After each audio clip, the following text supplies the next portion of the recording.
Hey Waffle Gang, I do hope you are well. My name is Mark and today we're checking out some more Reddit stories, and if you do love a Reddit story, why not consider hitting that like, subscribe, maybe that notification bell too, and let's crack on with today's first story. Much love, guys. Now today's first story comes from a throwaway account from the relationship advice subreddit, and it says, my girlfriend set me up to cheat on her, and now she thinks I would actually cheat on her. Bloody hell. I, male 25, and my girlfriend, female 25, have been in a relationship for 4 years. Before that, we were friends for more than 2 years, so have known her for at least 6 years. We get along great and don't have many arguments or fights. Last Sunday, my girlfriend's friend, Susan, asked me to come to her place and told me that my girlfriend was there and we could all just hang out. We were at the local deli and Susan's apartment is just a block away, so I went with her. Got there and saw my girlfriend and her friends calling me a cheater. She was crying. Honestly, at that point, I didn't know what was going on. It was all very confusing. My girlfriend's other friend was saying break up with him, he is a cheat. After the things calmed down a little, I told her that Susan told me that she would be here, so I don't understand what was going on. Apparently, Susan blew their plan and she wasn't supposed to tell me that my girlfriend would be there. I don't know why my girlfriend thinks that she has the right to be mad at me. It should be me who is mad at her.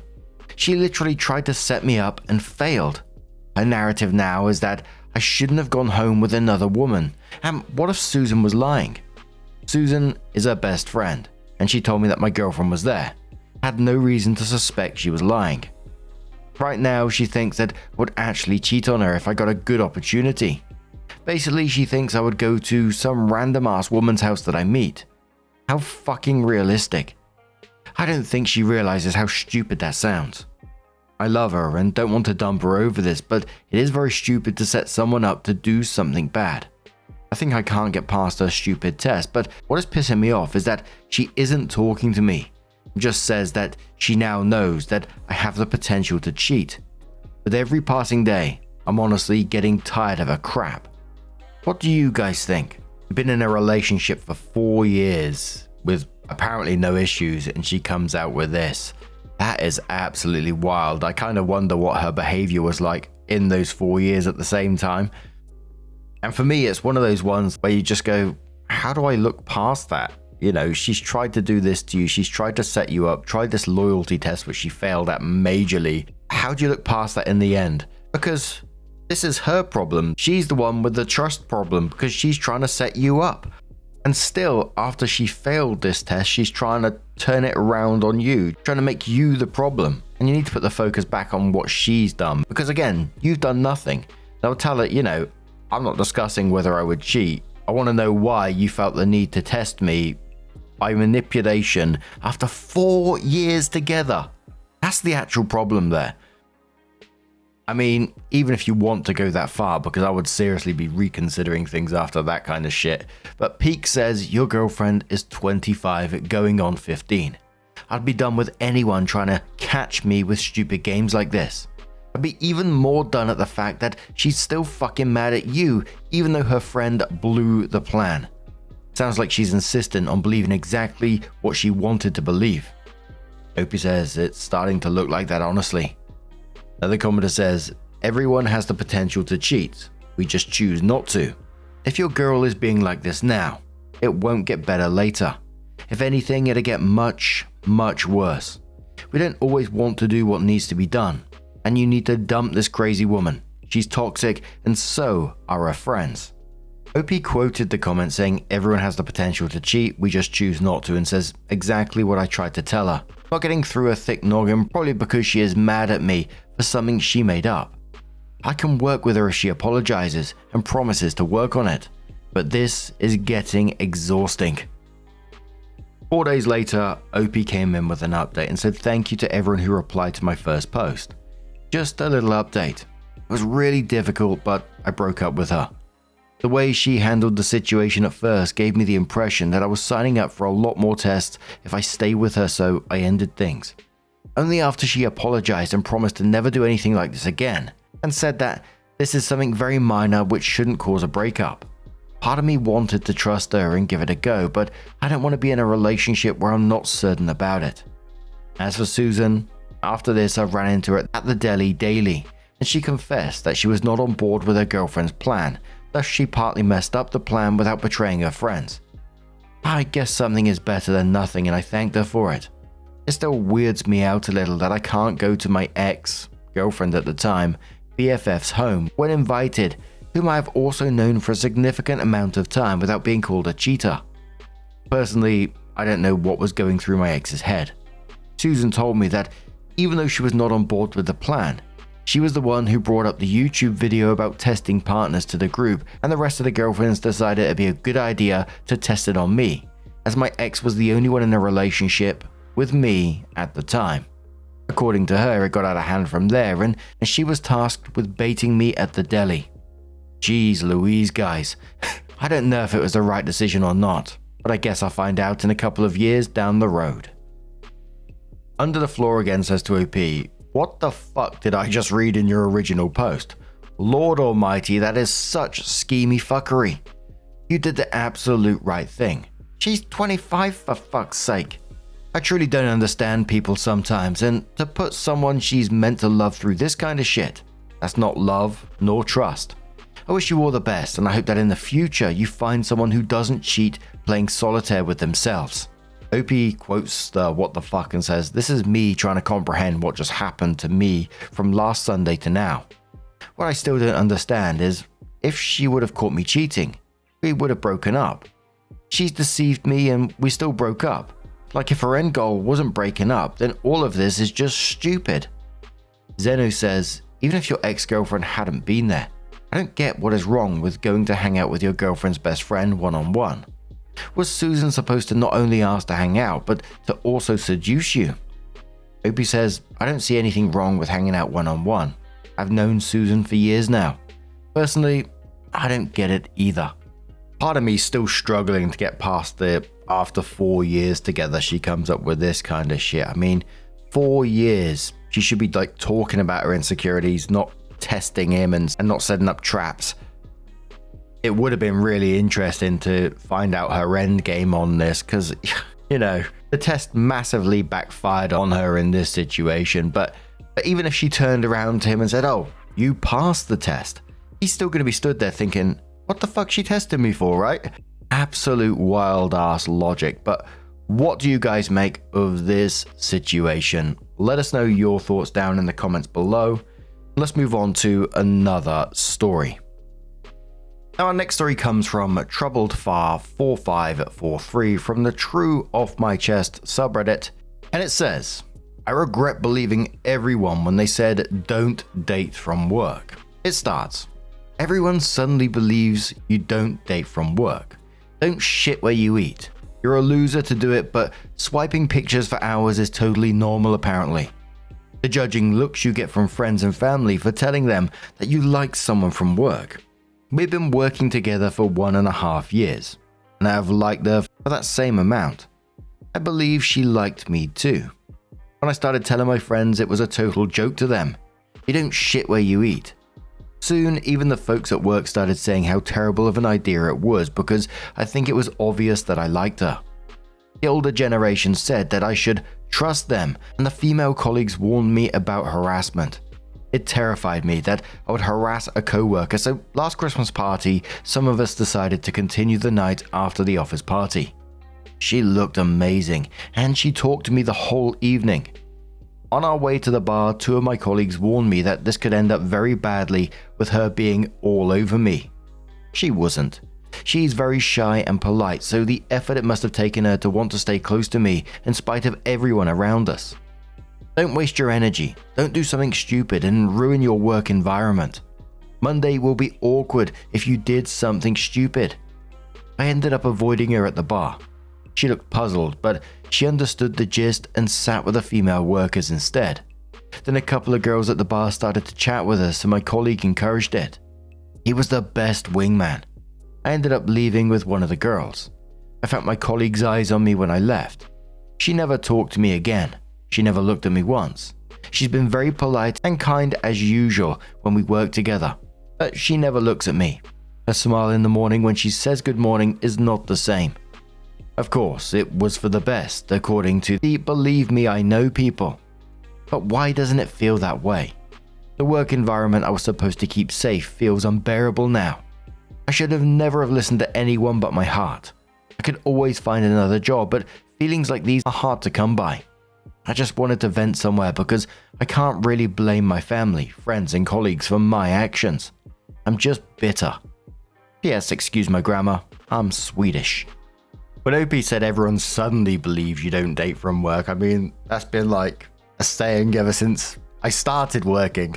And of course, it's only based off the drama that you hear about when people have dated in the workplace. You're never going to hear about the success stories, right? And I'm sure there's many couples that's met in a workplace and continued on life and things have gone well. There's probably loads of horror stories at the same time as well. Personally, I don't think I would do it. But a commenter says to OP, until you've had a work relationship go bad, you can't have an opinion. And frankly, it sounds like you have nothing more than a strong crush on this woman and barely know her. Feelings actually aren't hard to come by if you're putting yourself out there. OP says it's not just a crush, unfortunately. I'm speaking about myself, of course. Maybe it's easier for some people than others, but having genuine feelings for someone are hard for me and don't really come easily. OP then responds to a downvoted commenter about how I can have feelings for someone at work, but no need to go out on dates to fall for someone. Then says, yeah, not going to argue with people who come here all knowing. That's their opinion.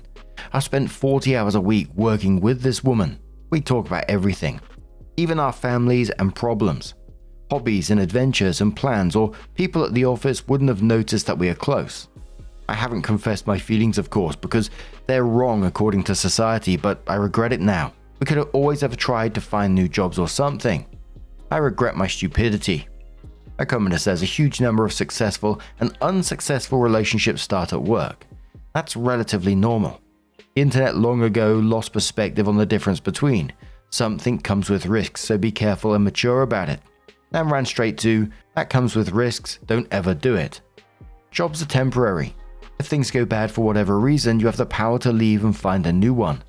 It's not fun, but it's also one of the better ways to get better pay. And your company owes you the same amount of loyalty you owe them. None. So go into a workplace relationship cautiously. OP responds saying totally agree with you. Thanks for a nuanced response.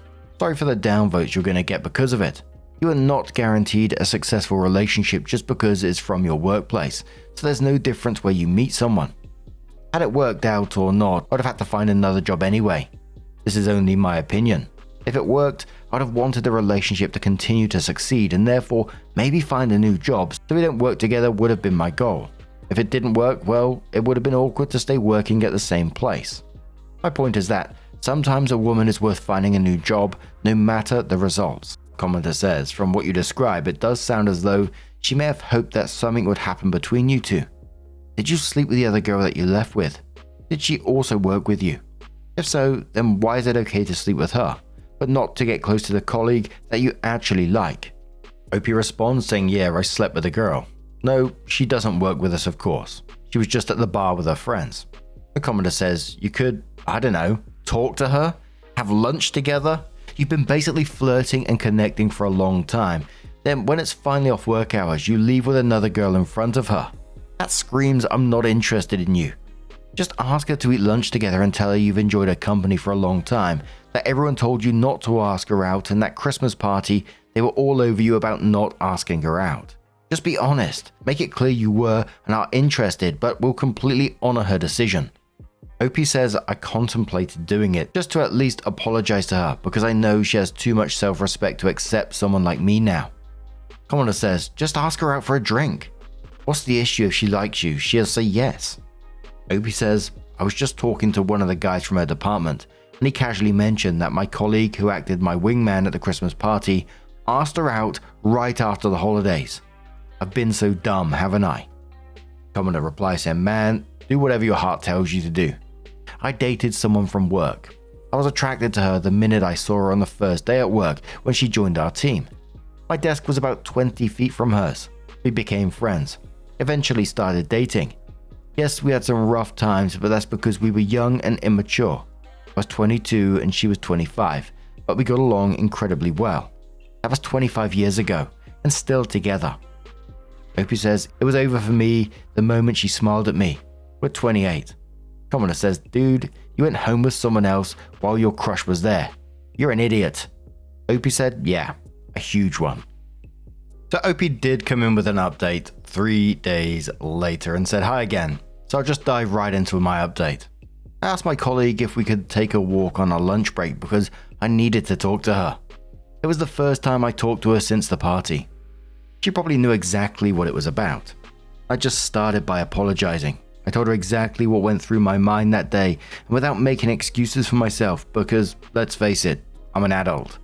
I didn't need to listen to others. I should have trusted my feelings and definitely nobody made me go home with that girl. I told her this. She said that she was hurt because she liked me and that she too thought about us being colleagues and what it would have meant, but she thought worst case that she would have to find a new job if we clicked as a couple. Telling me this was like knives in my chest. I wish I was less dramatic too and had a simple approach, and I told her that. Anyway, I told her what I did was stupid and had nothing to do with her but my own insecurities. She accepted my apology. She is not interested in pursuing anything anymore. I kind of expected that because she's way better than settling for a mess like me. I probably showed her an ick side and I understand. I won't lie and say that it didn't break my heart a little, but I think I teared up a little even though I tried to be cool. That must have been another ick for her. She said that she's also moving on with another job too because it felt awkward at the office now. This made me want to cry for real. I tried to avoid this woman because of a stupid job, because it would be awkward to date someone I work with, and now she's not going to be working with me anyway. I wished her luck, and I hope it sounded like I meant it. That's all.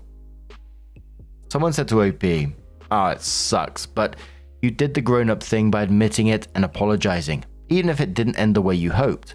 Learn your lesson, be kind to yourself, and don't let a single wrong step convince you that you're not yourself. OP says, thanks man. Commodore says, learn from your mistakes. If you fall for someone else in the future, I guarantee insecurities will once again present themselves. It might not involve co-workers or you relying on others' opinions, but something will cause doubt. Learn to rely on your own instincts and face your own insecurities. If you don't, you'll ruin another potential relationship in the future. OP replied saying, I've definitely learned from this. A Commodore says, advice from someone who dated at work. Don't do it. I met my ex-husband at work. In the beginning, it was not a problem, but as the honeymoon phase fades, the challenges start to come up. In hierarchy, he was above me. I did not want to switch job as it was my first one and still had a lot to learn, and that company was perfect for that. He was well liked there and was doing well, so he was not willing to change jobs. We were in the same team, so it did not help. Issues at work would get carried over in the relationship. It was only after he changed company that the relationship got better. So never again will I date someone at my job. Opie says, I can always find a new job, not always find someone great. Since when do we value work over people? I'm not discussing other people's experiences anymore since I'm not interested in any more anecdotes. My experience left me full of regrets, just because I followed advice of people with experience like yours. I've had tens of messages from people with successful experiences too. Why would your experience be worthier? And one more commenter says, you tried to avoid making things awkward at work and ended up making the situation so unbearable she has to quit. That is the ultimate irony. She was willing to risk her career to be with you, while you were too scared to even ignore some bad advice. She didn't reject you because you were a mess. She rejected you because she realized she was playing for keeps while you were just playing it safe. And OP says, this is basically a summary of what happened. I regret it. But now, I'm going to turn this one to you guys. What do you guys make of this situation? Maybe you have your own opinion on the matter. Let us know your thoughts down in the comments below, and let's move on to another story. Now, our next story comes from Dark Pathetic Lover from the Am I the Arsehole subreddit. It says, am I the arsehole for talking back to family members after they keep rubbing it in my face, the fact that I got pregnant early and a single mum? I live in a country where extended families living under one roof is common. My daughter, 3 female, and I, 23 female, are currently living with my grandmother. an uncle, and an aunt, with husband and 2 kids. The reason why I haven't moved out yet is because of my grandmother. I have a high-paying stable job and can move out anytime, but my uncle, the eldest who's paying for the bills as well, pleaded for me to stay with my grandmother. She's 89 and I take care of her as well. Yesterday, I got into a fight with my aunt because I confronted her about them not buying fruits for their mother. I can do it myself, but because I have a sickly daughter, I won't risk going out. My grandmother receives a monthly stipend from the government and my aunt manages the finances. I don't even touch a single cent of that stipend. I buy my own groceries, but also includes my grandmother. I pay for the electricity of the entire household and sometimes the water bill. I also give weekly allowances to my aunt's 2 teenage kids. My uncle, my aunt, and her husband ganged up on me and said a lot of hurtful things about me in front of my daughter. They kept on rubbing it in my face that I got pregnant at 19 and a single mum at that. I got so fed up that I told them at least I didn't ask other people to pay for my family's needs. I added after that, I can move out of here anytime and won't worry about where to get food and where to get money to pay the bills. I don't know if I can say the same thing about you all. I never asked them for help financially and worked hard to where I am now. My statement resulted in another round of shouting and them constantly telling me how rude I was. I grabbed my daughter away from them and locked ourselves in my room. Since I'm paying for the full internet bill, out of anger I changed the password and they haven't connected since then. I feel like I was too harsh when I said those words to them. Am I the arsehole? Edit, and I'm reading all your comments and I really appreciate the kind words. I haven't stopped crying from being overwhelmed from all your responses. I've never heard anything good come out from my family and hearing it from strangers just warms my heart. To answer some of the questions, they've been emotionally abusive since I can remember. My grandma and pops raised me because my parents went missing in action, but my grandma taught me from a young age to not fight back since they're older. So in this story, Opie's 23, financially independent already, paying for a whole bunch of bills for the household. I think it was electricity for the entire household, groceries for her, her child, and grandmother as well. And giving, the aunt's kids weekly allowances at the same time. And then they're still treating you this way. So I don't blame you for snapping back in that situation. While they all stood there and abused you in front of your 3-year-old daughter, you simply just turned around and gave them facts, pointing out who is actually supporting who in that house.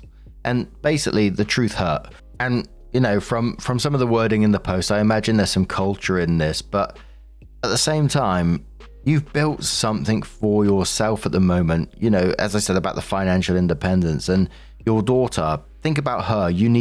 She needs to see you standing up for yourself, not tolerating this bullshit because family, which I know is going to be easy for me to say. A commenter suggested this. They said, not the arsehole, and I'd move out. Maybe take grandma if you want to, but leave the rest to fend on their own. Opie replied saying, I really want to move out, but I'm afraid they get the notion that I'm bringing my grandma with me because of the monthly stipend she's receiving. The commenter replied saying, who cares what they think? If they can't or won't care for her, then it's irresponsible for your grandma to be left in their care. They don't treat you well now and you're staying in your own home. You and your daughter can have a life. How does this affect your daughter? Hearing how her being born causes so many problems. It's you, your daughter, and grandma. The rest can take care of themselves. Besides, is them talking about grandma's stipend worse than what they say in front of your daughter now? Opie says thank you so much for putting it that way. I think it's mostly my anxiety talking. In the 16 years that I have lived with them, I've avoided any type of confrontation or argument, and this was the first that I actually got fed up. Revenant says, can I ask where your parents are? Can you live with them? Opie says, I haven't seen my parents since I was 5, and if they were around, they're no different from my aunt and uncles. Big Meaning says, not the arsehole. I'm not sure you should care what they think. They already think bad of you, as shown by throwing your pregnancy in your face, and I don't know you can fix that. If you move and take your grandma, that is your decision. That said, it may be a decent idea to stay around, as I'm not sure how well your grandma would do in the move. I'll be upfront with the others that if they say anything like that to you again, you will leave and take grandma with you, and mean it. If they can't respect you while you're helping to fund their life, they don't deserve your help. With that said, I would probably move out if the opportunity presents itself. As an aside, where is your grandma's stipend going? If you were buying her food, what does that money go towards?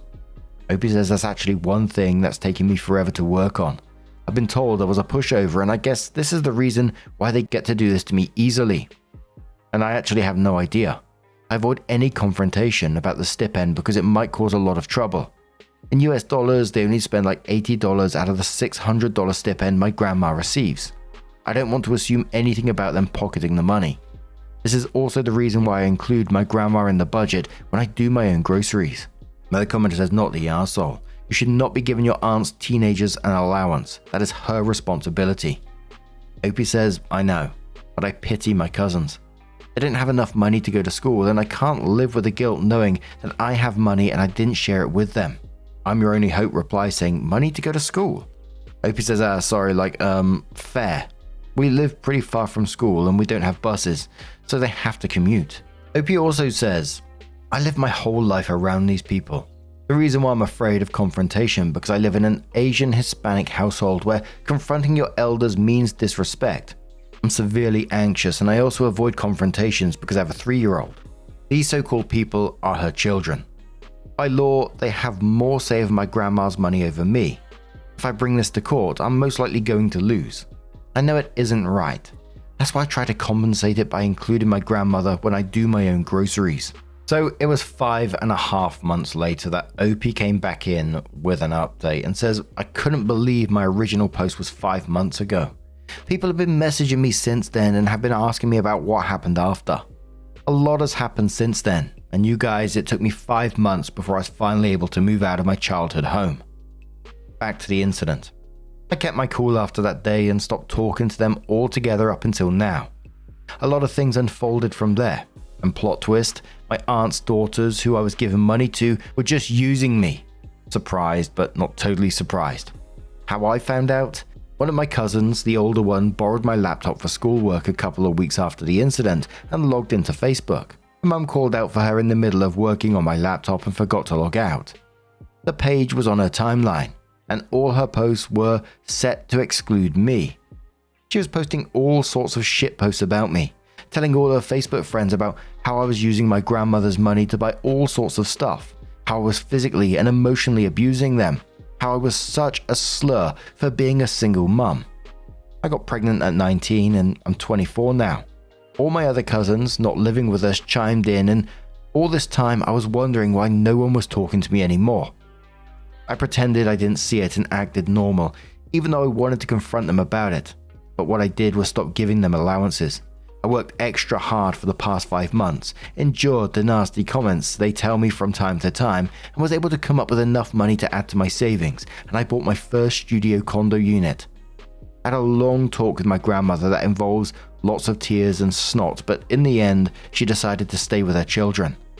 My daughter and I moved in 2 weeks ago with only 3 boxes of clothes and toys and my PC set up.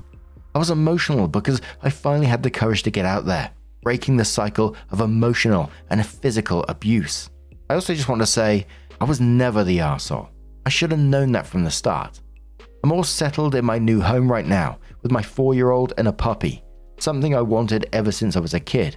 I've also started to paint and play video games again, stuff I stopped doing for years.